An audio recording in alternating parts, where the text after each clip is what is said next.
안녕하세요. 일본의 소식을 쉽고 빠르게 간추려서 전해드리는 오늘의 일본입니다. 11월 27일 금요일 오전 뉴스 보내드리겠습니다. NHK 보도에 따르면 26일 도쿄에서 481명, 카나가와 254명, 사이타마 160명, 치바 82명, 오사카 326명, 아이치 198명, 효고 184명, 홋카이도 256명의 감염이 확인되는 등 총 2,504명의 확진 판정을 받은 것으로 파악되었습니다. 일본 내 감염이 확인된 사람은 14만 290명이며 요코하마 크루즈선을 포함하면 총 14만 1,002명이 감염된 것으로 파악되었습니다. 한편 오사카에서 12명, 홋카이도 7명, 도쿄, 카나가와에서 각각 3명, 와카야마에서 2명 등 총 29명의 사망이 발생하였으며 누적 사망자는 일본 내 감염이 2,065명, 요코하마 크루즈선을 포함하면 총 2,078명이 되었습니다.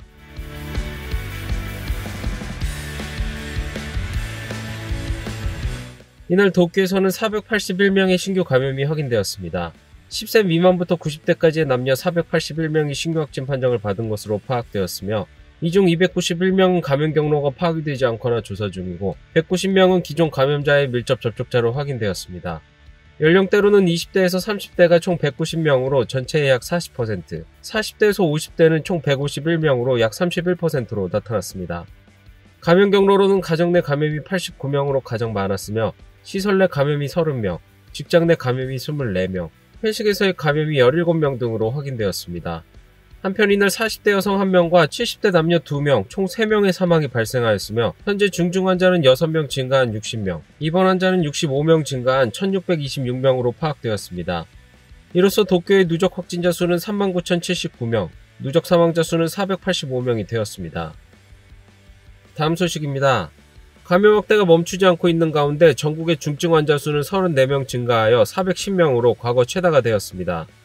이대로 중증 환자의 수가 계속 증가한다면 일반 의료체제에까지 큰 영향을 미치게 될 것이라는 우려가 나오고 있는 가운데 도쿄에서는 모니터링 회의가 열렸습니다. 전문가들은 감염이 급격히 확대하는 것에 대한 강한 위기감을 나타냈습니다. 極めて深刻な状況になる前に感染拡大の防止策を早急に講じる必要があると。 이날 도쿄의 중증 환자 수는 6명 증가한 60명으로 4일 연속 긴급사태 선언 후 최다를 경신 중에 있습니다. ステージ4ということになってくれば、緊急事態宣言が視野に入るということ、これもずっと申し上げている。 도쿄는 현재 국가가 정한 6개의 기준 중 4가지 항목이 스테이지 3에 해당하며 특히 요양자 수는 10만 명당 26.7명으로 가장 심각한 스테이지 4에 해당하고 있습니다. 感染拡大を食い止めるためにはまずできればできるだけこの不要不急の外出をお控えいただきたい. 이렇게 외출을 피해달라는 호소에도 거리의 인파는 줄어들지 않는 모습을 보이고 있습니다. 外出するのが怖いです。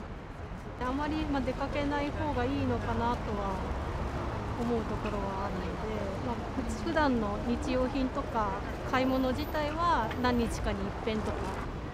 이날 저녁 스가 총리는 기자단의 취재에 응하였습니다. 時間短縮に協力してくれたすべての店舗に対して国としてしっかり支援をしていきたい。なぜGoToトラベルだけ触れられないんでしょうか。理由を教えていただけませんか。総理、了解はしないんですか。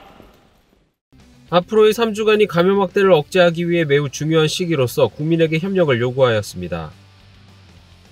도쿄 이외의 지역에서도 감염 대책의 재검토를 진행하고 있습니다. 이날 256명의 감염이 확인된 홋카이도, 삿포로시에서만 137명의 감염이 확인되었습니다.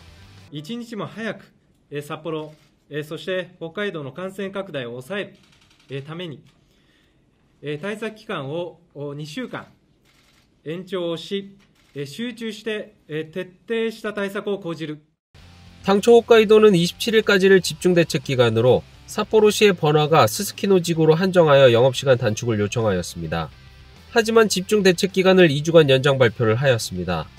추가 대책으로서 삿포로시 전역에 접대를 동반한 음식점에 대해 휴업을 요청하고 이에 응한 점포에 대해서는 60만엔 지원금을 지급할 방침입니다. 또한 198명의 감염이 확인된 아이치현에서는 今般のこの厳しい状況を踏まえまして、改めてですね、この名古屋の繁華街、中心部の繁華街に営業時間短縮休業の要請を行いたいと. 나고야시 번화가의 음식점에 영업시간 단축 요청을 할 생각을 나타냈습니다. 기간은 이달 29일부터 20일간으로 이에 협력한 점포에는 최대 40만엔의 협력금을 지급합니다.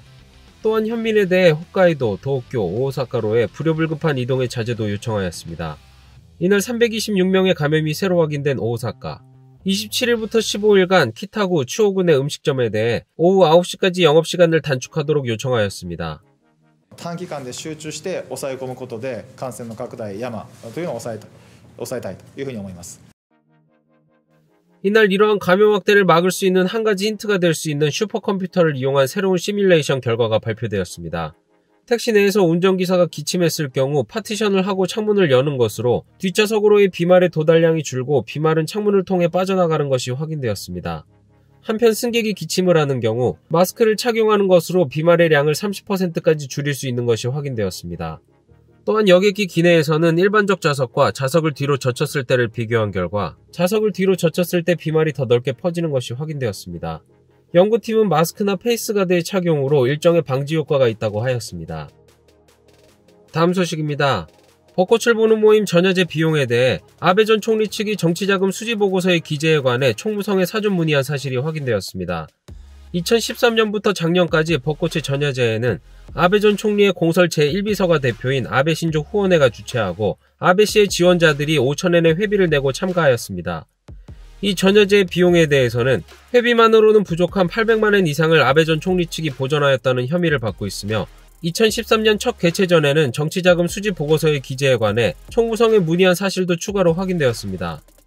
당시 총무성으로부터 기재할 필요가 있다는 답변을 받았으나 후원회의 정치자금 수지 보고서에는 전야제에 대한 지출은 일절 기록되어 있지 않았습니다. 또한 호텔 측이 아베 전 총리의 자금관리단체인 진화회의 이름으로 영수증을 발행하였으나 해당 영수증은 폐기된 것으로 확인되었습니다. 이에 도쿄지검 특수부는 정치자금 규정법 위반에 해당하는지 경위를 조사 중에 있습니다. 아베前首相を出席のもと予算委員会で承認喚問を行う必要がある。 이러한 사실에 공산당의 시위위원장은 아베 씨는 국회에서 1년간에 걸쳐 허위 답변을 계속해왔다라며 국회에서 아베 씨를 증인 환문할 필요가 있다라고 호소하였습니다. 자민당 내에서도 비서의 책임으로 해서 끝날 리 없다라며 아베 전 총리에게 설명 책임을 요구하는 목소리도 들리고 있습니다. 다음 소식입니다. 학문의 자유 침해 논란이 해결되지 않고 있는 일본 학술회의에 추천된 학자 중 일부를 스가 총리가 임명하지 않은 문제에 대해 학술회의 측은 조기 해결을 요구하였습니다. 任命されていない理由を説明いただくとともに、6名の方々を速やかに任命していただくようお願いしましたところです。 일본 학술회의 간부들이 26일 오후 기자회견을 갖고 학술회의가 추천한 6명의 회원 후보자 임명을 앞으로도 정부에 요구할 뜻을 나타냈습니다. 회견이 끝난 후 일본 학술회의의 카지타 회장은 학술회의 방식의 재검토를 진행하는 이노우에 과학기술 담당상과 의견을 교환하였습니다. 私の方からですね、国の機関からの切り離しについてもやはり検討していくべきではないかといった意見は申し上げました。 이노우의 담당상은 선택사항의 하나로서 국가기관에서 분리하는 것을 검토하도록 요청했다고 밝혔습니다. 한편 학술회의 측은 국가학문기관으로서 역할을 확실히 다하겠다는 설명을 하였습니다. 학술회의의 민영화는 자민당 내에서도 검토되고 있습니다. 정부는 일본 학술회의의 방식의 재검토에 대해 올해 안으로 검토 결과를 정리할 예정입니다. 다음 소식입니다. 정부가 내년 9월에 창설을 목표로 하는 디지털청의 윤곽이 드러났습니다. まさにスピード&スピード、通常ではありえないスピードで皆さんの検討が進みました。 정부는 디지털청을 디지털 사회의 구축의 사령탑으로 규정하고 강력한 조정 기능을 가지게 됩니다. 올해 8천억엔의 국가 시스템 예산은 디지털청이 일괄 계상하고 2025년도까지 운영경비 30% 삭감을 목표로 하고 있습니다. 또 마이넘버의 관할은 현재 총무성이나 내각부에서 디지털청으로 이관하여 마이넘버 카드의 보급 및 활용을 진행하게 됩니다. 또한 디지털의 날의 제정 등에 대해서도 국민의 의견을 모집할 방침입니다. 정부는 연말까지 디지털청의 창설을 위한 기본 방침을 결정하게 됩니다. 다음 소식입니다. 일본의 우주탐사선 하야부사2가 소행성에 모래가 들어간 것으로 보이는 캡슐을 12월 6일 기환시키기 위해 지구로 향하는 궤도로 변경하는 엔진 분사를 진행하였습니다. 하야부사2는 6년 전 발사되어 소행성 류구의 탐사를 진행하였으며 2번의 터치다운을 성공시키고 류구의 모래가 들어간 것으로 보이는 캡슐을 12월 6일 지구에 귀환시킬 계획입니다.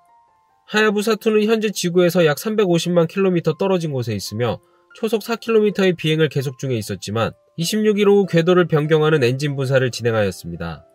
이 분사로 하야부사2는 지구의 대기권에 돌입하는 궤도에 들어가 앞으로 더 미세 조정한 뒤 캡슐을 12월 5일에 분리하고 6일 새벽에 호주 남부의 사막에 캡슐이 귀환할 예정입니다. 캡슐은 비행기로 일본에 옮겨진 뒤 전용 시설 안에서 개봉될 예정이며 소행성의 모래는 연구자에게 배분되고 물의 성분과 유기물 등 생명에 관계하는 물질이 우주에서 어떻게 존재하고 있는지 연구가 진행될 것으로 보이고 있습니다. 캡슐이 무사히 귀환하고 초호기에 이어 소행성의 모래를 채취해오는 것이 성공할지 세계의 주목을 모으고 있습니다. 다음 소식입니다. 코로나19 바이러스의 영향이 장기화하며 의료기관 등에서 일하는 사람들의 올해 겨울 보너스에 대해 노동조합이 설문조사한 결과 약 40%가 작년보다 낮아진 사실이 확인되었습니다. 일본의료노조연합회는 올해 겨울의 보너스에 대해서 조사하였습니다. 조사에 따르면 전년과 비교 가능한 289개의 조합을 집계한 결과 128개의 조합, 44%에서 지난해보다 보너스 금액의 감소가 확인되었습니다. 289개의 조합에서 확인된 올해 겨울 보너스는 평균 1.739개월분, 44만 8,138엔으로 확인되어 작년보다 0.09개월분, 37,311엔의 감소가 확인되었습니다. 또한 작년보다 10만엔 이상 감소는 31개의 조합에 이르며 지금까지 가장 많았습니다. 한편 가장 영향이 큰 조합은 지난해보다 한 명당 평균 35만엔 이상 감소하였습니다. 이에 노동조합은 의료 종사자가 책임감과 사명감만으로 일하는 것이 어려운 상황이며 국가의 지원이 필요하다라고 지적하였습니다. 오늘의 일본 소식은 여기까지입니다. 오늘도 즐거운 하루 되시길 바라겠고요. 저는 또 새로운 소식으로 찾아뵙도록 하겠습니다. 시청해주셔서 감사합니다. 이그저튜브였습니다.